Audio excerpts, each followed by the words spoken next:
A growing debate now over the issue of medical marijuana. The feds cracking down on pot shops in California for the first time in 15 years. The Department of Justice saying the state law is being used as a cover for drug dealers who set up elaborate trafficking rings without helping sick patients at all.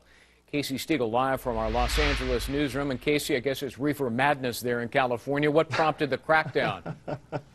Well, Greg, partly it is because of the Obama administration. You know, that administration has said that it would toughen its stance when it comes to medical marijuana laws in this country, which is why the Justice Department sent out a memo to some of these pot shops saying that they were going to, in fact, prosecute them because they are in violation of federal drug laws. Remember, just because pot is considered legal in some states for medicinal purposes with a doctor's prescription, it is still illegal to sell or grow it under federal law. So now the U.S. Attorney's Office issuing dozens of letters to dispensaries here in California, giving them 45 days to close up shop and targeting those within 1,000 feet of a school, park, or playground first.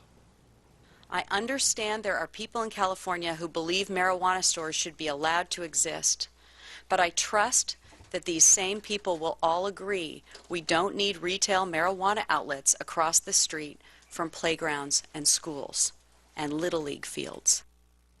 Now, the feds say that they, of course, have compassion for people who are ill, especially with chronic illnesses that use this drug for its intended purpose with a prescription. But, Greg, they say the reality is a number of folks are going about getting these prescriptions when they don't really need them, and therefore this is translated into more recreational use of the drug, also concerned that it is falling into the hands of minors, and that is the reason primarily for this crackdown, Greg. Other states could be next, Casey?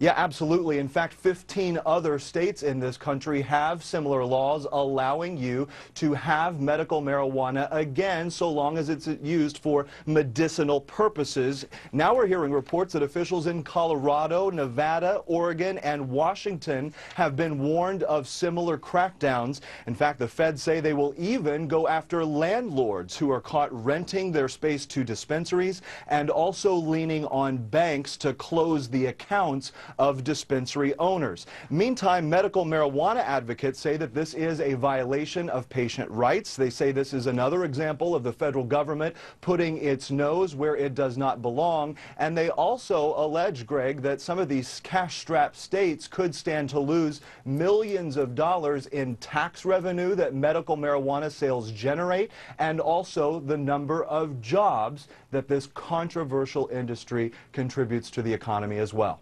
Greg? Wow, haven't seen so much talk about pot since Cheech and Chong. Casey Stiegel, thanks very much. Heather? You got it.